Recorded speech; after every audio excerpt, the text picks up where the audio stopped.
Hei, hei, tak disangka Nona Dewi begitu bijaksana. Joel mengangkat gelasnya bersulang untuk Dewi. Pemikiranku yang dangkal. Bersulang.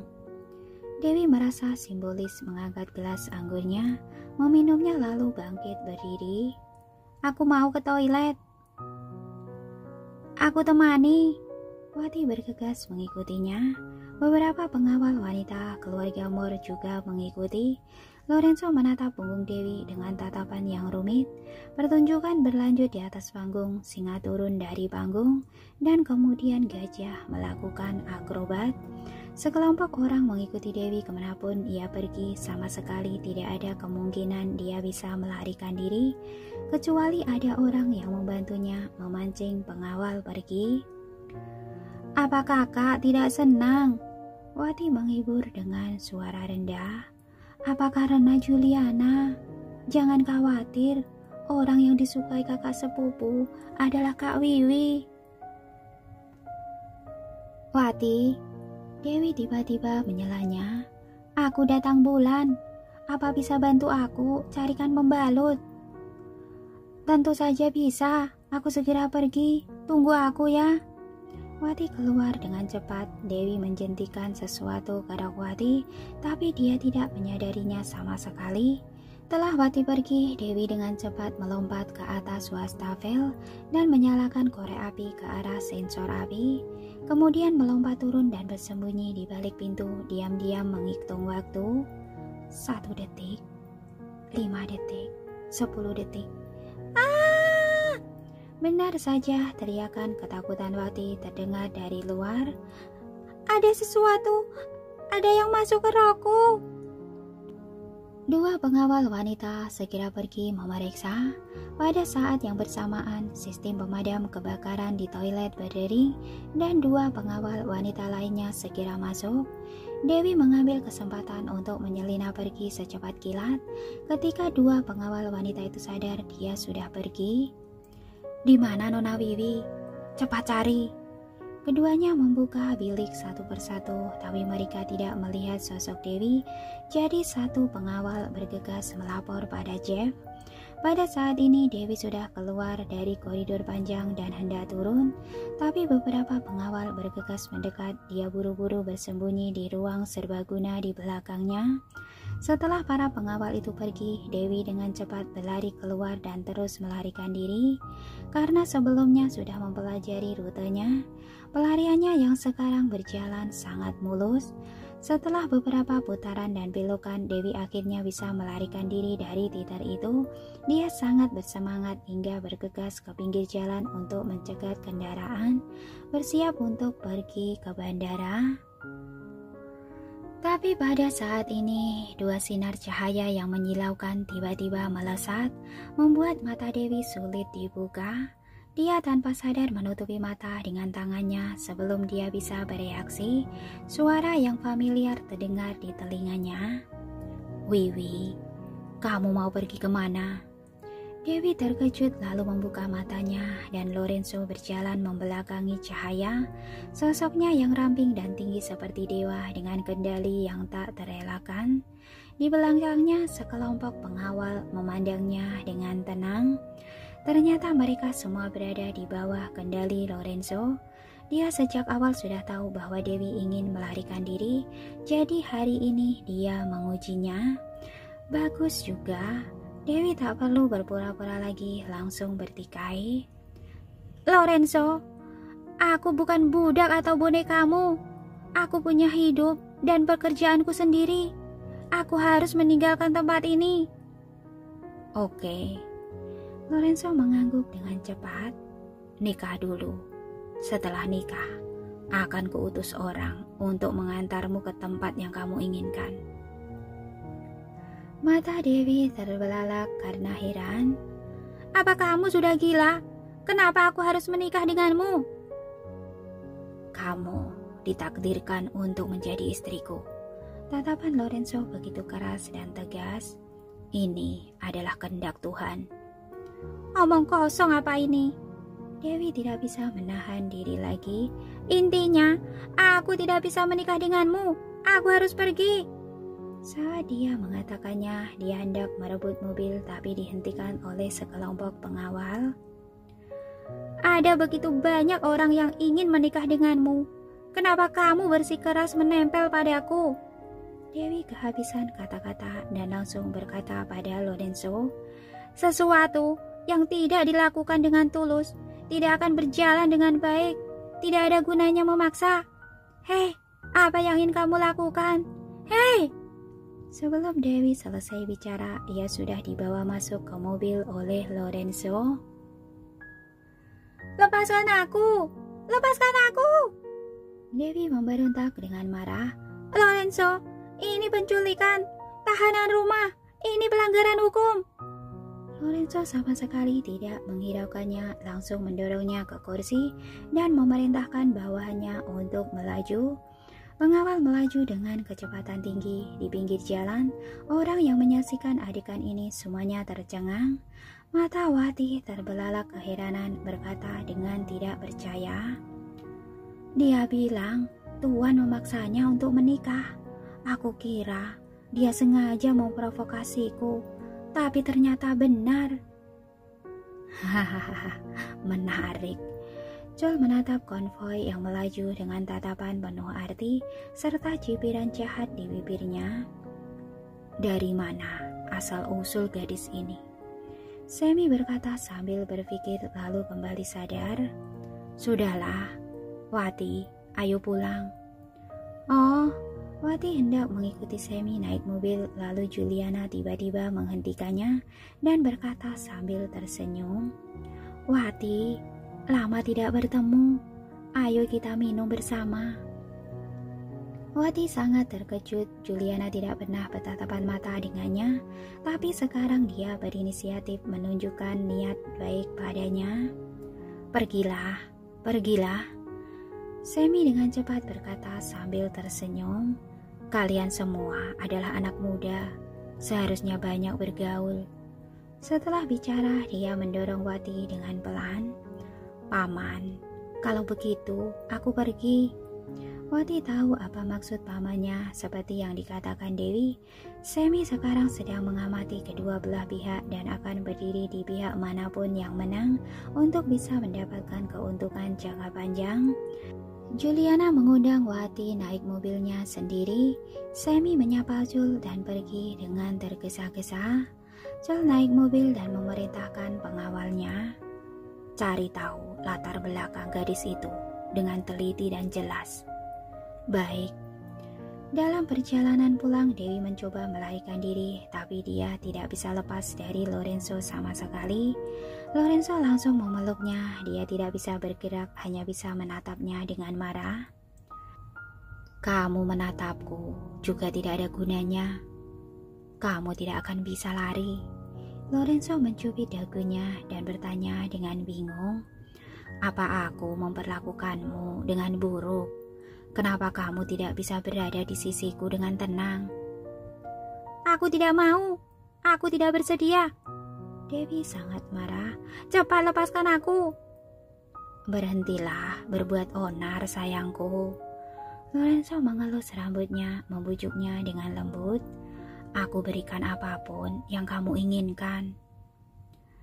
Aku ingin kebebasan.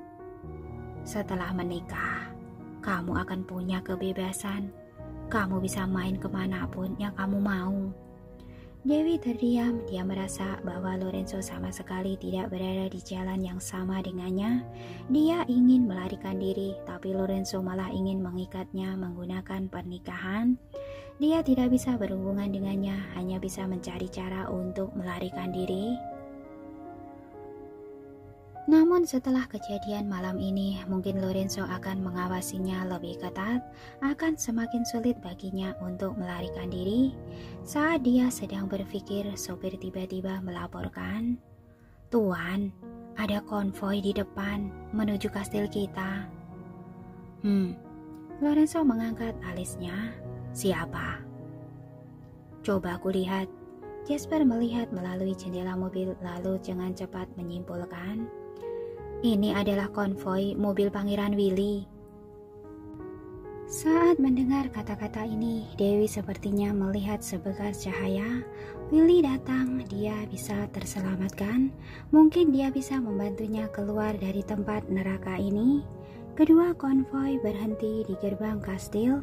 Setelah turun mobil, Dewi melihat Pangeran Willy yang sudah lama tidak ia temui dan kepala pelayan Pangeran Willy yaitu Robin. Ketika bertemu kenalan lama, mereka tanpa sadar saling berpandangan. Dewi buru-buru mengedipkan mata pada mereka, memberi isyarat agar mereka tidak mengungkapkan identitas dirinya. Pangeran Willy sepertinya sejak awal sudah memahaminya. Dia dengan cepat mengalihkan pandangannya dan menyapa Lorenzo. Aku datang ke sini tanpa diundang. Aku harap aku tidak mengganggumu. Tidak akan. Lorenzo sedikit mengangkat sudut bibirnya. Cuaca di kota Snowy dingin. Kamu seharusnya memberitahuku lebih awal. Jadi aku bisa mengutus orang untuk menjemputmu. Hehe, jangan repot-repot. Pangeran Willy tersenyum. Tapi kastilmu sangat besar. Kalau tidak kebetulan berpapasan, sopirku pasti akan berputar-putar. Masuk saja dulu. Lorenzo memberi isyarat dan para pengawal buru-buru membuka pintu menyambut Pangeran Willy. Lorenzo berjalan di depan sambil merangkul Dewi. Ini adalah... Robin pura-pura tidak mengenal Dewi. Ini tunangan Tuan, yaitu Nona Wiwi. Jasper memperkenalkan dengan ramah. Halo Nona Wiwi. Robin menundukkan kepalanya. Sorot mata Pangeran Willy sedikit rumit, tapi dia segera kembali tenang, lalu bertanya pada Lorenzo sambil tersenyum. Baru setengah bulan tidak bertemu. Kamu sudah punya tunangan? Lorenzo mengangguk. Kamu datang pada waktu yang tepat. Mungkin kamu bisa hadir di acara pernikahan kami. Pernikahan? Pangeran Willy sangat terkejut. Kalian akan menikah? Benar. Lorenzo memeluk Dewi dengan lembut. Beberapa hari ini persiapannya akan dimulai. Siapa yang mau menikah denganmu? Dewi malas bicara dengannya. Ia melepaskan diri dari lengannya dan langsung naik ke atas. Pangeran Willy menatap punggungnya, ekspresinya sedikit membaik. Sepertinya dia datang pada waktu yang tepat. Wanita memang seperti ini. Lorenzo tidak marah, tapi dia juga berkata, hati dan mulut tidak sinkron. Pangeran Willy tertegun, hatinya kembali sedih. Bukan tidak mungkin sepasang kekasih marahan serta hati dan mulut tidak sinkron. Dulu saat di negara Maple, Dewi memberikan perhatian khusus pada Lorenzo, dan setelah mengetahui Lorenzo ke kota Bunaken, dia juga segera mengejarnya. Pangeran Willy tidak yakin apakah Dewi menyukai Lorenzo atau tidak. Seketika ia jadi linglung. Willy pasti lelah karena perjalanan jauh. Malam ini tidurlah lebih awal. Besok kita sarapan bersama. Lorenzo menyapa lalu memberi tahu Jasper. Jamulah Pangeran Willy dan para pengawalnya. Baik Tuan. Lorenzo naik ke atas. Jasper sendiri yang menjamu Pangeran Willy dan para bawahannya. Willy kembali ke kamar dengan lelah dan hendak mandi ketika Dewi menelpon. Willy tidak buru-buru mengangkat telepon, tapi mengedipkan mata pada Robin. Robin dengan cepat dan sopan meminta Jasper dan yang lainnya untuk pergi. Setelah pintu tertutup, Willy menjawab telepon. Dewi, kamu ada di kamar mana? Di sebelah kamar Lorenzo. Kamu di mana?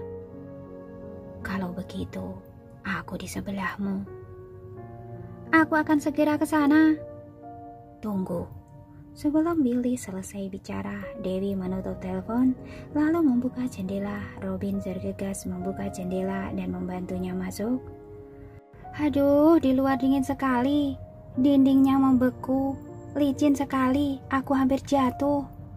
Dewi menghembuskan nafas tanpa henti ketika dia mendarat, tangannya tergores. Apa tanganmu baik-baik saja? Coba aku lihat.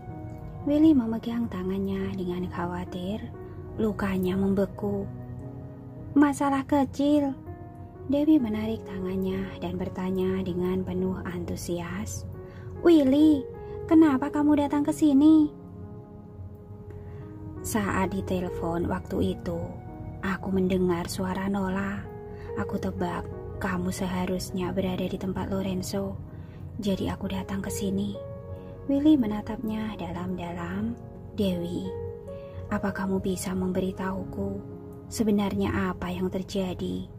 Kenapa kamu mengikuti El ke kota Snowy? Dan kenapa tiba-tiba jadi tunangannya? Ceritanya panjang. Dewi tidak tahu bagaimana menjelaskannya. Pokoknya, aku tidak ingin menikah dengannya. Aku ingin pergi dari sini. Tapi bagaimanapun caranya, aku tetap tak bisa melarikan diri. Apa kamu bisa membantuku? Tentu saja bisa. Pangeran, pikirkanlah dulu. Robin buru-buru mengingatkan. Anda tahu temperamen Tuan El. Dan kita masih ada banyak kerjasama dengannya. Jika Anda menyinggungnya, tidak bisa dibayangkan konsekuensinya. Mendengar kata-kata ini, Dewi tiba-tiba tersadar. Benar, aku tidak bisa menyeretmu ke dalam jurang. Banyak omong. Pangeran Willy memarahi Robin dan kemudian bertanya pada Dewi. Dewi, aku akan membantumu. Tapi kamu harus menjelaskan keadaannya padaku dengan jelas. Dengan begitu, aku baru bisa mencari jalan. Dewi tidak punya pilihan lain selain memberitahu Pangeran Willy seluk-beluk masalah ini dan pada akhirnya menambahkan, aku benar-benar tidak ingat kejadian 7 tahun lalu. Kali ini, tanpa sengaja menghalau tembakan, itu murni hanya kebetulan. Aku benar-benar tidak sengaja. Dialah yang tidak tanya dulu dan merasa benar sendiri. Dia bersikeras memaksa aku menikah. Aku melarikan diri beberapa kali, tapi gagal. Mendengar kata-kata ini, ekspresi Pangeran Willy menjadi semakin serius. Aku pernah dengar dia punya cinta pertama. Beberapa tahun ini dia berusaha menemukannya. Aku juga pernah membantunya. Tak disangka, orang itu adalah kamu. Ini tidak penting. Kejadian masa kecil tidak bisa dianggap serius. Dewi mengerutkan keningnya. Tapi, sepertinya aku benar-benar tidak boleh merepotkanmu. Lihat temperamennya. Aku khawatir dia tidak akan membiarkanmu hidup tenang. Benar, tabib dewa. Kita tidak boleh ikut campur pada masalah ini. Diam. Pangeran Willy menyela Robin, menatapnya tajam dan berkata pada Dewi, dia masih belum tahu identitas aslimu. Belum. Dewi menggeleng-gelengkan kepalanya. Aku khawatir kalau dia tahu, dia akan berpikir bahwa aku mempermainkannya. Kemudian masalah akan menjadi lebih besar. Bagaimanapun, aku selalu merahasiakannya ketika berada di negara Maple. Kalau begitu, dia juga tidak tahu tentang cedera otakmu. Pangeran Willy mengatakan poin intinya, kamu belum dioperasikan. Belum. Dewi merasa Pangeran Willy adalah orang kepercayaannya. Setelah meninggalkan negara Maple, aku kembali ke Swedolan untuk mengurus sesuatu, lalu ke kota Bunaken, jadi operasinya ditunda. Kamu harus segera melakukan operasi. Kalau tidak, takut malah akan menjadi bencana. Pangeran Willy berkata dengan sungguh-sungguh, aku akan mencari cara untuk membawamu pergi dan minta Dr. Heidi mengoperasimu. Pergi dulu, baru dibicarakan lagi. Dewi mengerutkan kening. Tapi, apa ini tidak akan merepotkanmu? Begitu Lorenzo tahu kamu yang membawaku pergi, apa dia akan melampiaskan amarahnya padamu?